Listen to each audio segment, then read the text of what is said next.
was a house that he built off of, right overlooking Hollywood, or the valley, really.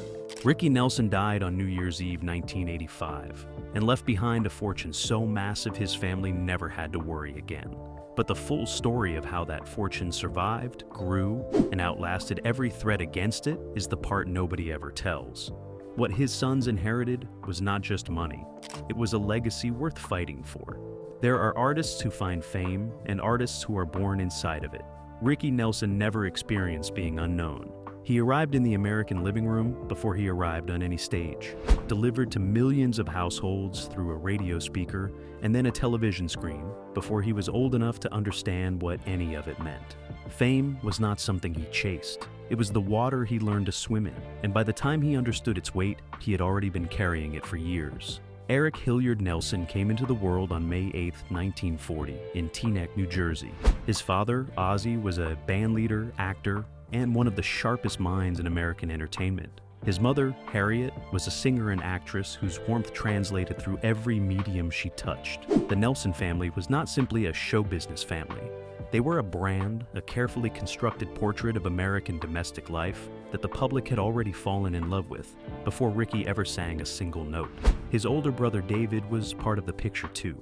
The whole family performed together, lived together, and presented a version of togetherness to the nation that felt both aspirational and entirely real. The Adventures of Ozzie and Harriet began on radio in 1944 and moved to television in 1952. For 14 years, it ran without interruption, producing 435 episodes and becoming one of the longest-running family sitcoms in the history of American broadcasting. Ozzie and Harriet Nelson played fictionalized versions of themselves. David and Ricky played fictionalized versions of themselves. The line between the family on screen and the family at home was deliberately blurred, and that blurring was the secret of the show's extraordinary hold on its audience. And people did not feel like they were watching a performance. They felt like they were looking through a window. Ricky was 8 years old when the television version launched. He grew up on that screen in front of an entire nation. Every awkward year, every growth spurt, every transition from boy to teenager to young man happened with a camera pointed at him and millions of people watching. Most children are allowed to become themselves in private. Ricky Nelson became himself in public, and the public claimed him as their own before he had any say in the matter. Then he picked up a guitar. In 1957, 17-year-old Ricky Nelson performed a song on an episode of The Adventures of Ozzie and Harriet, and the country stopped what it was doing. He had recorded I'm Walkin', a cover of a Fats Domino song, and the response was immediate and overwhelming. Within weeks, the single was climbing the charts. Within months, he was one of the most talked about young recording artists in America. The machine behind him was the full weight of ABC television, a built-in audience of millions, and a family name that carried more trust than any marketing campaign could manufacture. But what made it work, what turned a television appearance into a genuine music career, was the talent underneath all of that infrastructure. Ricky Nelson could actually sing. And more than that, he had feel. He had the instinct that separates interesting performers from unforgettable ones.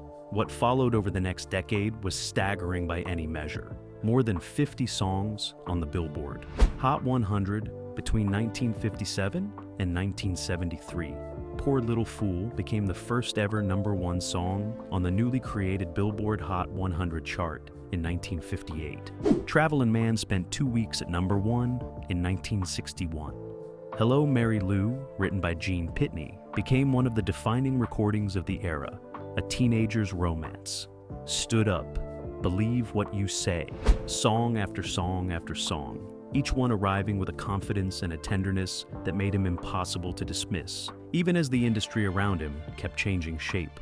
In terms of chart presence during that period, only Elvis Presley placed more songs on the Billboard Hot 100 than Ricky Nelson. That is not a footnote. That is a towering achievement for a young man from New Jersey who learned to perform in his parents' living room. But behind the chart numbers and the television legacy and the sold-out shows was a reality that the public image carefully concealed. The same family brand that launched him also boxed him in. He was Ricky Nelson of Ozzie and Harriet before. He was Ricky Nelson the artist, and disentangling those two identities would take the better part of his career. He tried. He pivoted to country rock in the late 1960s, when country rock was not yet a genre with a name. He formed the Stone Canyon Band in 1969 and made music that was genuinely ahead of its time, influencing a California sound that would go on to define the 1970s through artists like Linda Ronstadt and the Eagles. He earned artistic credibility that his teen idol years had made difficult to claim. He also earned a Grammy nomination. He earned the respect of other musicians who recognized what he was doing before the critics caught up. And in 1987, 2 years after his death, he was inducted into the Rock and Roll Hall of Fame, taking his place among the architects of the music he had helped build from the very beginning. The fortune that his family would come to possess was rooted in all of this. Every song, every episode, every chart position, every performance. The wealth was not just financial, it was cultural. It was the accumulated weight of a career that touched nearly every corner of American entertainment for 3 decades. But before that fortune could be claimed, it would have to survive something that nearly destroyed it entirely. The long fall and the night. Everything ended. Fame has a shelf life that nobody warns you about when it arrives. 1 decade, you are the second most charted artist in America, and the next decade, the world has moved on without saying goodbye. It does not happen overnight.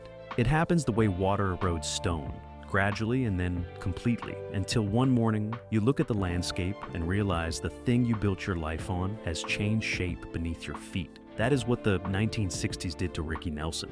And by the time he understood what was happening, the damage was already deep.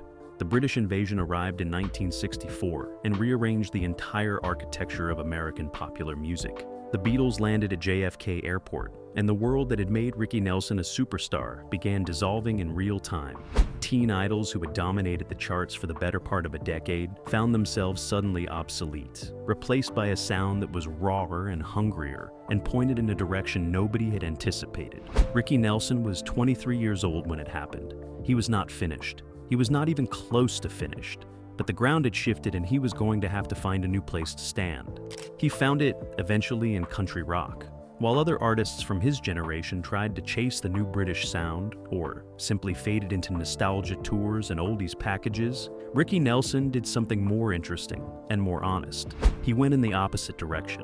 He stripped things back. He leaned into American roots music, into the twang and the space and the storytelling tradition that had always lived underneath his rockabilly instincts. In 1969, he formed the Stone Canyon Band and began making music that felt less like a comeback attempt and more like an arrival. He was finally sounding like himself without the teenage scaffolding holding everything up. The critical recognition came slowly. The commercial recognition came even more slowly. But in 1972, something happened that crystallized everything he had been building toward and turned it into one of the most honest songs of his career. He accepted an invitation to perform at a rock and roll revival concert at Madison Square Garden in New York. The audience had come expecting the old Ricky Nelson, the teen idol with the slicked hair and the pop singles and the television smile. What they got was the Stone Canyon Band playing country rock. The crowd booed. He went home and wrote Garden Party. The song reached number 6 on the Billboard Hot 100 in 1972 and became one of the defining recordings of his later career. Its central line, the one that has followed his name ever since, was both a personal declaration and a philosophy. You can't please everyone, so you've got to please yourself. He wrote that at the moment of his deepest commercial humiliation and turned it into an anthem. That is not the act of a man who was defeated. That is the act of a man who understood exactly who he was and decided that was enough. But understanding who you are and being financially stable are two different things entirely. And through the 1970s, as his artistic identity grew clearer and more assured, his financial situation moved in the opposite direction. The decade was expensive in ways that went beyond the normal costs of maintaining a music career. His record label changed ownership multiple times, each transition bringing new management with different priorities and less investment in an artist whose commercial peak was now a decade in the past. Promotion for his releases dried up. Albums that deserved wider audiences landed quietly and disappeared quickly. He was still performing. He was still recording. But the infrastructure that had once amplified everything he did was gone, and without it, the returns kept shrinking. Then came the divorce. Ricky Nelson and Kristen Harmon had married in 1963. She was the daughter of football star Tom Harmon and actress Elise Knox, and her brother Mark Harmon would go on to become one of the most recognized faces on American television. Together, Ricky and Kristen had 4 children: Tracy, who became an actress, the twins Gunnar and Matthew, who would one day inherit everything their father left behind, and Sam, who followed his own path. For nearly 2 decades, the marriage held together against the pressures of fame and financial strain, and the particular difficulty of 2 people trying to build a private life inside a very public story. By 1977, the marriage was over. The divorce proceedings were bitter and expensive and stretched across years of legal wrangling that drained resources Ricky Nelson could not afford to lose. Kristen was awarded custody of the children. The financial settlement added another layer of obligation to a man who was already carrying more than his income could comfortably support. He kept touring because touring was what paid the bills. He kept performing because performing was what he knew how to do. But the gap between what he owed and what he earned was widening every year. By the early 1980s, there were signs of a possible revival. He signed with Capitol Records, his 5th label, and released Playing to Win in 1981. The music was good. There was genuine momentum building. He had also found personal happiness again with a woman named Helen Blair, a fan who would become a constant companion and eventually his fiancée. She brought stability to a life that had been running at full speed for too long without enough rest. But the debt did not pause for any of it. By 1985, Ricky Nelson was $4 million in the red and still climbing. He was 45 years old, still handsome, still magnetic on stage, still capable of filling a room with something that felt like electricity. He was also exhausted and financially stretched in ways that the audience in those rooms never saw. He toured relentlessly because the alternative was falling further behind. He could not afford to stop moving. In May of 1985, he purchased a Douglas DC-3 that had previously belonged to Jerry Lee Lewis. He paid $118,000 for it. The plane was a 1944 model, a World War II-era aircraft that had been refurbished and painted white with gold and black trim. It had mechanical problems almost immediately after he took ownership. People around him expressed concern.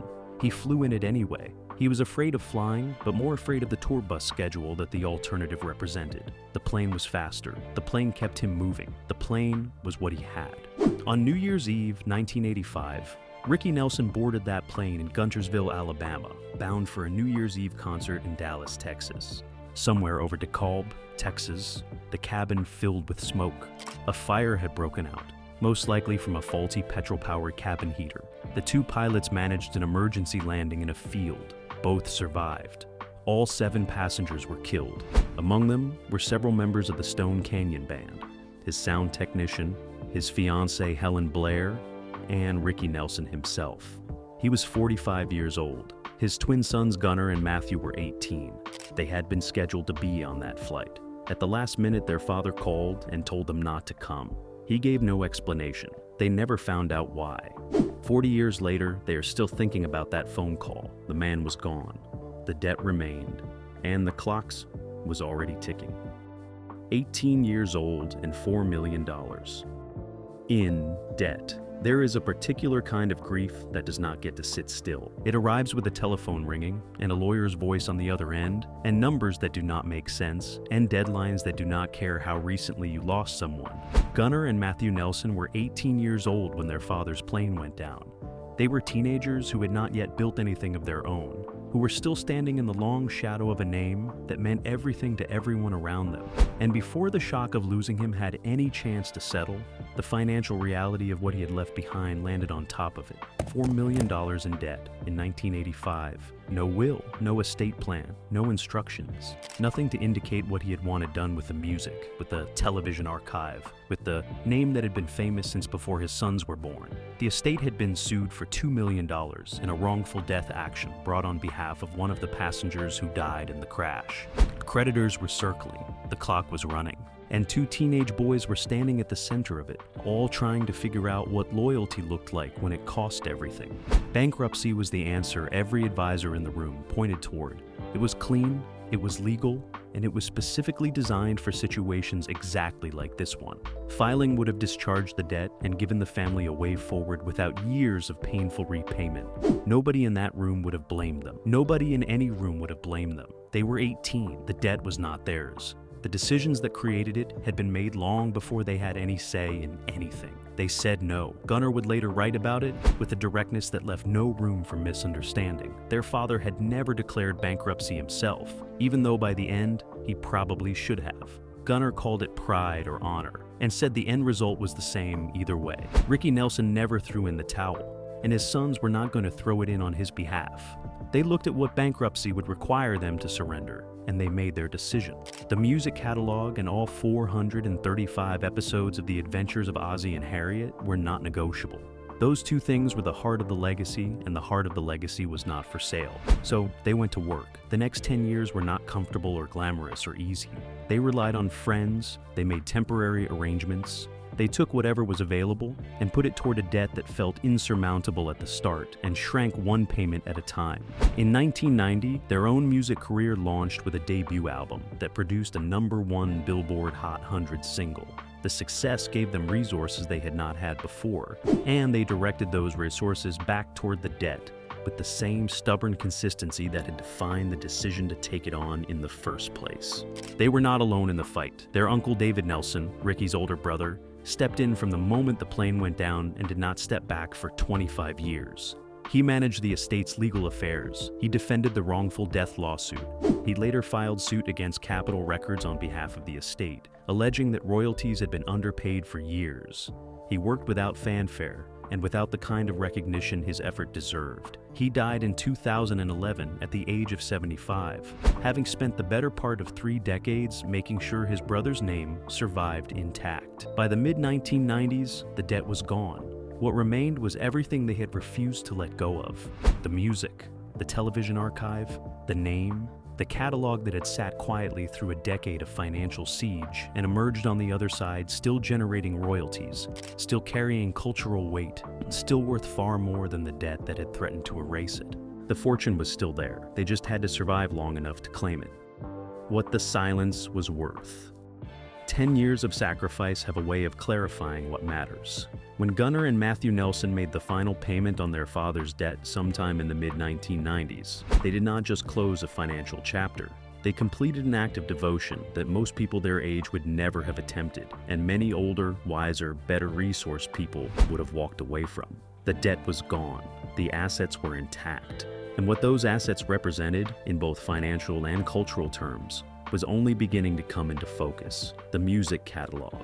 Over 50 songs on the Billboard Hot 100 between 1957 and 1973. Poor Little Fool, the first ever #1 on the newly created Billboard Hot 100 chart. Travelin' Man, which spent 2 weeks at the top of the charts in 1961. Hello Mary Lou, one of the most recognizable recordings of the entire era. Garden Party, the defiant, deeply personal statement that became his artistic signature in the 1970s. These were not nostalgic curiosities sitting in a vault somewhere waiting to be forgotten. They were active, income-generating properties that continued earning royalties every time a song was streamed, licensed, placed in a film or television series, or performed by another artist. Music catalogs belonging to artists of Ricky Nelson's stature have become some of the most valuable assets in the entertainment industry. In the decades following his death, the market for classic music rights exploded. Catalogs belonging to artists from his era have sold for hundreds of millions of dollars in recent years, as streaming platforms, film studios, advertising agencies, and technology companies competed to license and own the sounds that shaped American culture. The Nelson catalog, preserved intact through a decade of personal sacrifice, sat at the center of that market with more than 50 chart entries and a cultural footprint that spanned television, radio, film, and live performance. Then, there were the 435 episodes of The Adventures of Ozzie and Harriet. Television archives from the 1950s and 60s occupy a unique position in the entertainment landscape. They are finite, irreplaceable, and increasingly valuable as streaming platforms hungry for content looked to classic American television to fill their libraries and attract subscribers who grew up watching these shows, or whose parents did. The Adventures of Ozzie and Harriet ran for 14 seasons and produced more episodes than almost any family sitcom in the history of the medium. It was not just a television show, it was a document, a 435-episode record of a particular vision of American family life, set against the backdrop of one of the most culturally eventful periods in the nation's history, and anchored by a real family whose authenticity gave it a warmth that scripted drama could never fully manufacture. By 2026, 4 decades after Ricky Nelson's death, and 60 years after the show's final episode, Gunnar and Matthew were in active conversations with major streaming platforms about bringing the adventures of Ozzie and Harriet to a new generation. The discussions were serious, and the numbers being discussed were serious. Gunnar was careful about how he characterized the conversations publicly, making clear that some of the deals on the table were enormous, but that for this particular family and this particular property, an outright sale would probably not be the right move. They were not interested in surrendering the legacy they had spent a decade fighting to preserve. They were interested in sharing it on terms that honored what it represented. That distinction matters enormously. The difference between selling an asset and licensing it, between surrendering control and retaining it, is the difference between a transaction and a legacy. Gunnar and Matthew Nelson had learned that lesson the hard way at 18 years old, standing in a room full of advisors telling them to take the easy exit. They had chosen the harder path then, and they were choosing it again now, older and wiser and far better positioned to negotiate from strength rather than desperation. Beyond the catalog and the television archive, the broader cultural value of the Ricky Nelson name had only deepened with time. He was inducted into the Rock and Roll Hall of Fame in 1987, 2 years after his death, taking his place among the architects of rock and roll in the company of artists whose influence had permanently altered the shape of popular music. His star on the Hollywood Walk of Fame at 1515 Vine Street marked him as one of the rare figures who had achieved genuine mastery in both music and television, 2 mediums that rarely reward the same person equally. His influence on the California sound that defined the 1970s, acknowledged by artists from Linda Ronstadt to the Eagles, gave him a place in the lineage of American music that no debt and no plane crash could erase. The estate also pursued the royalties it was owed. David Nelson's lawsuit against Capitol Records on behalf of the estate alleged years of underpayment and sought to recover what the family believed they had been denied. The pursuit of those royalties was not just about money. It was about the principle that an artist's work has value, and that value belongs to the people he left behind. Every dollar recovered from that action was a dollar that Ricky Nelson had earned and that his family had fought to collect. Put all of it together, and the picture that emerges is not of a man who died in failure. It is the picture of a man whose work was worth far more than his debts, whose legacy was worth far more than his creditors knew, and whose children understood that instinctively, even when they were too young and too grief-stricken to articulate it clearly, the fortune was always there, hidden underneath the debt like a foundation beneath a condemned building, solid and permanent and waiting for someone with enough love and enough stubbornness to clear away everything sitting on top of it. 2 18-year-old boys did exactly that, and what they uncovered changed everything. The legacy that outlasted everything. 40 years is a long time to carry a name. It is long enough to watch the world forget and remember and forget again. It is long enough to see the music that once dominated every radio station in America cycle back through nostalgia and rediscovery and genuine reappraisal. It is long enough to understand that the things worth preserving do not always announce their value immediately. Sometimes the fortune is invisible until the moment it is not. And by then, the only people left standing to claim it are the ones who never stopped believing it was there. Gunnar and Matthew Nelson have spent 4 decades being the sons of Ricky Nelson. That is not a simple thing to be. It means growing up in the shadow of a legend who was also a father, navigating an industry that knew your name before it knew your talent, and carrying a financial obligation that would have broken people twice your age. It also means standing on stages around the world, performing your father's songs to audiences who close their eyes when the melody starts because the music takes them somewhere they cannot get to any other way. That is not a burden. That is a privilege. but it took years of hard living before it felt like one. Their own music career gave them the resources to complete what they had started. The debut album After the Rain arrived in 1990 and announced the Nelson Twins to a generation that knew their father's name but was about to know theirs. The single Can't Live Without Your Love and Affection reached #1 on the Billboard Hot 100, and the album sold millions of copies worldwide. They were not riding their father's coattails. They were building their own foundation while simultaneously reinforcing his. Every dollar the album generated went into two places at once: their own future and their father's debt. By the time the debt was fully retired, they had proven something important. The Nelson name was not a relic. It was a living, breathing, income-generating force that could sustain multiple generations. If the people carrying it were willing to do the work, they were willing. In the years that followed, they continued recording and touring, releasing albums and performing tribute shows that celebrated their father's catalog while keeping their own artistry at the center of everything they did. They were not impersonators or nostalgia acts. They were musicians who happened to be the sons of one of the most important figures in the history of American popular music. And they treated that inheritance with the same seriousness that they had treated the financial one. Every performance was a payment of a different kind, not to a creditor, but to a legacy. The memoir they published in 2026, titled What Happened to Your Hair, told the full story for the first time in their own words: the debt, the decision to refuse bankruptcy, the 10 years of sacrifice, the last phone call from their father telling them not to get on the plane. They had carried those stories privately for 40 years, and the decision to share them publicly was itself an act of legacy management. They were not just preserving the archive, they were explaining it, giving it context, making sure that anyone who wanted to understand what the Nelson name actually meant had access to the full picture rather than the simplified mythology. Gunnar told interviewers that the family had a lot to be proud of, and that the show meant so much more to so many people than just another television program.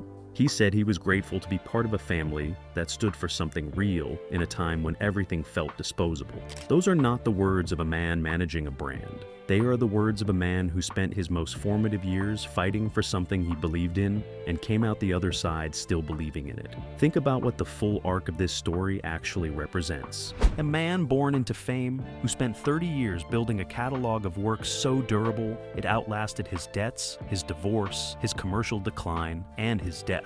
Two sons who inherited nothing but obligation and transformed that obligation into stewardship. A brother who worked in the background for 25 years, making sure the legal foundation held. A family that chose the hard path every single time the easy one was available and ended up with something no shortcut could have delivered. The fortune that Ricky Nelson left behind was not sitting in a bank account when his plane went down over Texas on the last night of 1985. It was sitting in the grooves of vinyl records and the frames of television film, and the memories of millions of Americans who had grown up with his voice as part of the soundtrack of their lives. It was intangible and enormous, and completely vulnerable to the decisions that would be made in the months and years that followed his death.